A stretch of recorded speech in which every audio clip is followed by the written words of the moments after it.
I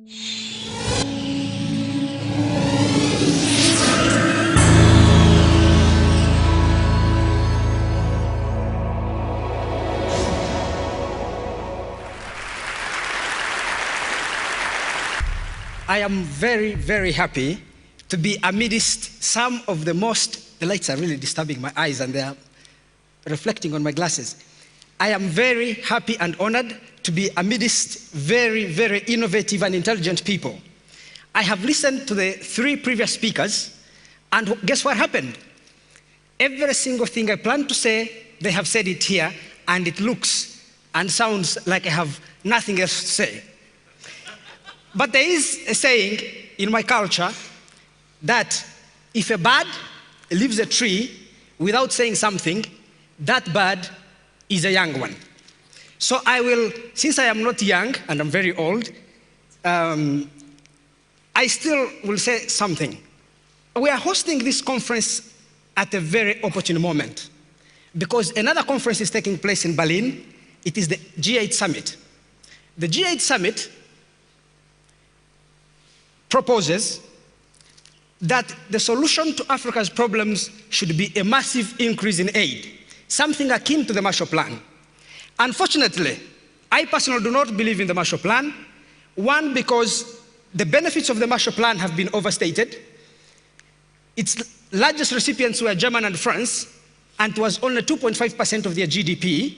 An average African country receives foreign aid to the tune of 15% of its GDP, and that is an unprecedented transfer of financial resources from rich countries to poor countries. But I want to say that there are 2 things we need to connect: how the media covers Africa in the West and the consequences of that by displaying despair, helplessness, and hopelessness. The media is telling the truth about Africa and nothing but the truth. However, the media is not telling us the whole truth, because despair, civil war, hunger, and famine, although they are part and parcel of our African reality, they are not the only reality, and secondly, they are the smallest reality.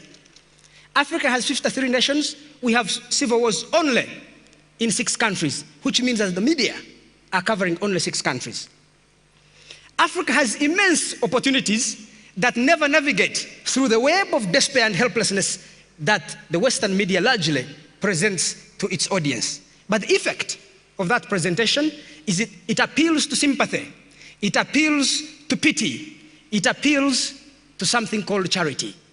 And as a consequence, the Western view of Africa's economic dilemma is framed wrongly. The wrong framing is a product of thinking that Africa is a place of despair. What should we do with it? We should give food to the hungry. We should deliver medicines to those who are ill. We should send peacekeeping troops to serve those who are facing a civil war. And in the process, Africa has been stripped of self-initiative.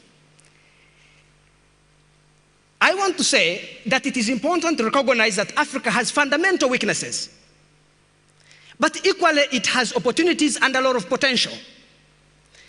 We need to reframe the challenge that is facing Africa from a challenge of despair which is called poverty reduction, to a challenge of hope. We frame it as a challenge of hope, and that is wealth creation. The challenge facing all those who are interested in Africa is not a challenge of reducing poverty, it should be a challenge of creating wealth. Once we change those 2 things, if you say the Africans are poor and they need poverty reduction, you have the international cartel of good intentions moving onto the continent with what?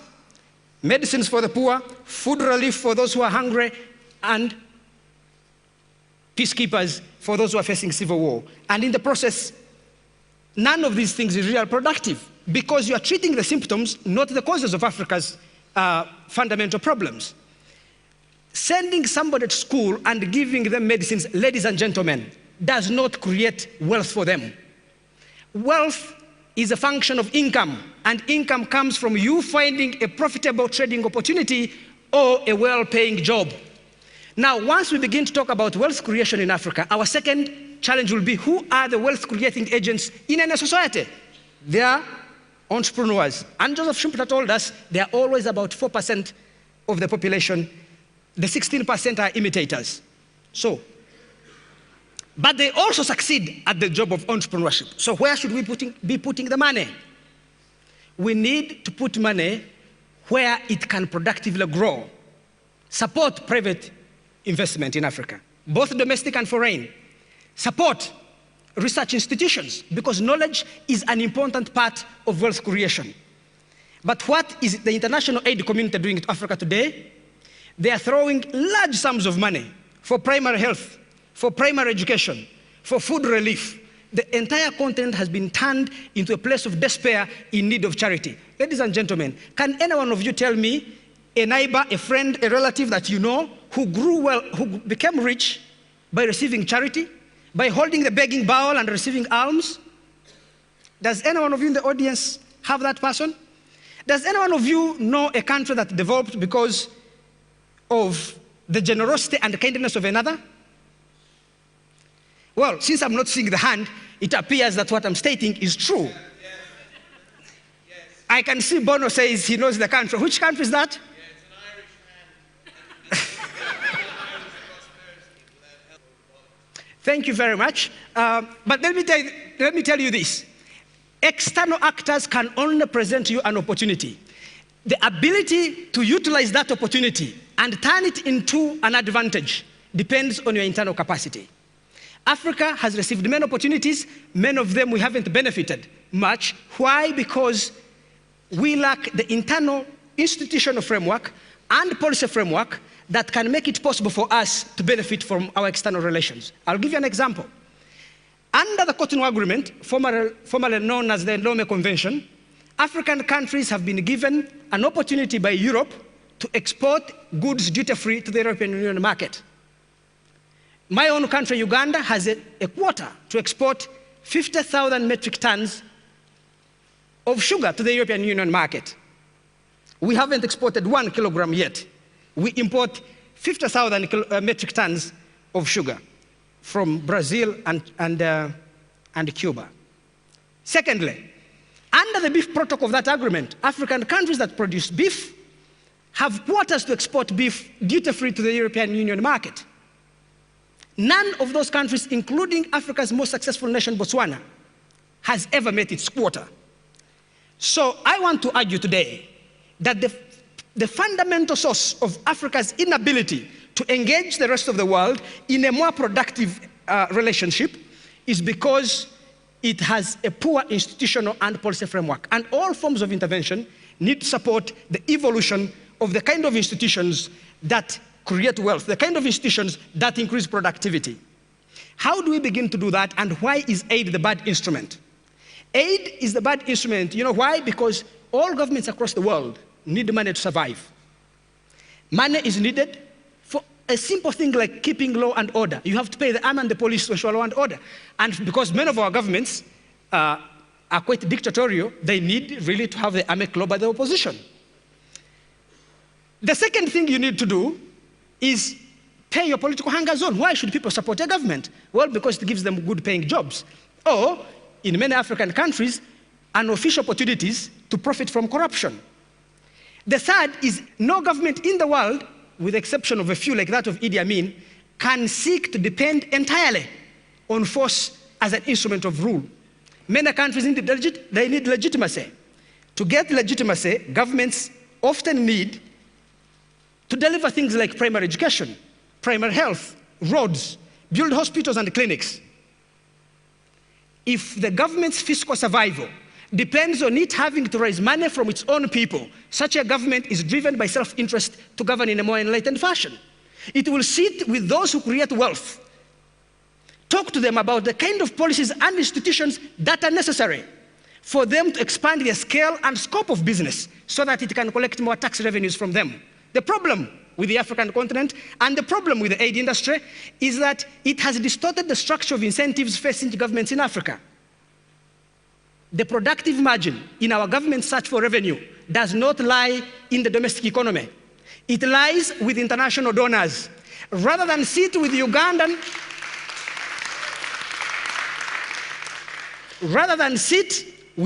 entrepreneurs Ghanaian businessmen, South African enterprising leaders, our governments find it more productive to talk to the IMF and the World Bank. I can tell you, even if you have 10 PhDs, you can never beat Bill Gates in understanding the computer industry. Why? Because the knowledge that is required for you to understand the incentives necessary to expand a business requires that you listen to the people, the private sector actors in that industry. Governments in Africa have therefore been given an opportunity by the international community to avoid building productive arrangements with their own citizens, and therefore allowed to begin endless negotiations with the IMF and the World Bank, and then it is IMF and the World Bank that tell them what their citizens need. In the process, we, the African people, have been sidelined from the policy making, policy orientation, and policy implementation process in our countries. We have limited input because he who pays the piper calls the tune. The IMF, the World Bank, and the cartel of good intentions in the world has taken over our rights as citizens, and therefore what our governments are doing, because they depend on aid, is to listen to international creditors rather than their own citizens. But I want to put a caveat on my argument. And that caveat is that it is not true that aid is always destructive. Some aid may have built a hospital, treated a hungry village, rather fed a hungry village. It may have built a road, and that road may have served a very good role. The mistake of the international aid industry is to pick these isolated incidents of success, generalize them, pour billions and trillions of dollars into them, and then spread them across the whole world, ignoring the specific and unique circumstances in a given village, the skills, the practices, the norms and habits that allowed that small aid project to succeed, like in Sauri village in Kenya, where Jeffrey Sachs is working, and therefore generalize this experience as the experience of everybody. Aid increases the resources available to governments. And that makes working in a government the most profitable thing you can have as a person in Africa seeking a career. By increasing the political attractiveness of the state, especially in our ethnically fragmented societies in Africa, aid tends to accentuate ethnic tensions as every single ethnic group now begins struggling to enter the state in order to get access to the foreign aid pie. Ladies and gentlemen, the most enterprising people in Africa cannot find opportunities to trade and to work in the private sector because the institutional and policy environment is hostile to business. Governments are not changing it. Why? Because they don't need to talk to their own citizens. They talk to international donors. So the most enterprising Africans end up going to work for government, and that has increased the political tensions in our countries precisely because we depend on aid. I also want to say that it is important for us to note that over the last 50 years, Africa has been receiving increasing aid from the international community in form of technical assistance and financial aid and all other forms of aid.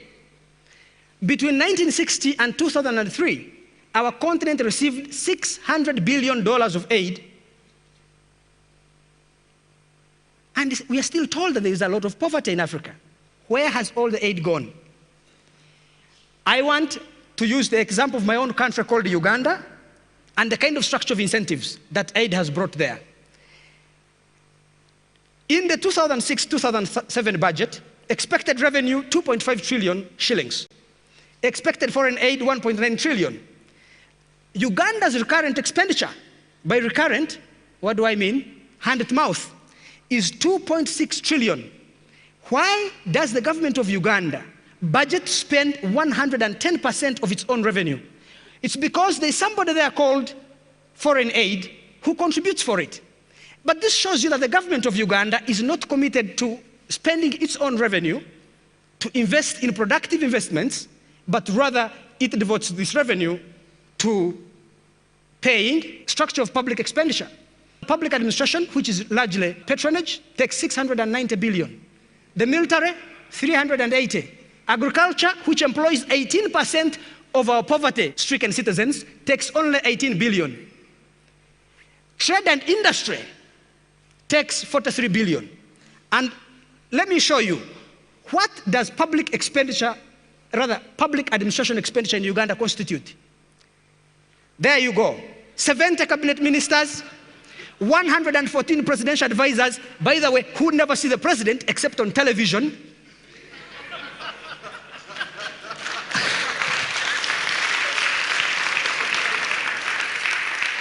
And when they see him physically, it is at public functions like this. And even there, it is him who advises them. We have 81 units of local government. Each local government is organized like the central government, a bureaucracy, a cabinet, a parliament, and so many jobs for the political hunger zone. They were 56, and when our president wanted to amend the constitution and remove term limits, he had to create 25 new districts. Now there are 81. 333 members of parliament. You need Wembley Stadium to host our parliament. 134 commissions and semi-autonomous government bodies. All of which have directors and cars. And the final thing, this is addressed to Mr. Bono. In his work, he may help us on this.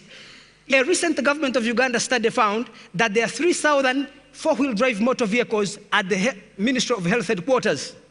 Uganda has 961 sub-counties, each of them with a dispensary, none of which has an ambulance. So the four-wheel drive vehicles at the headquarters drive the ministers, the permanent secretaries, the bureaucrats and the international aid bureaucrats who work in aid projects, while the poor die without ambulances and medicine. Finally, I want to say that before I came to speak here, I was told that the principle of TED Global is that a good speech should be like a miniskirt. It should be short enough to arouse interest, but long enough to cover the subject. I hope I have achieved that. Thank you very much.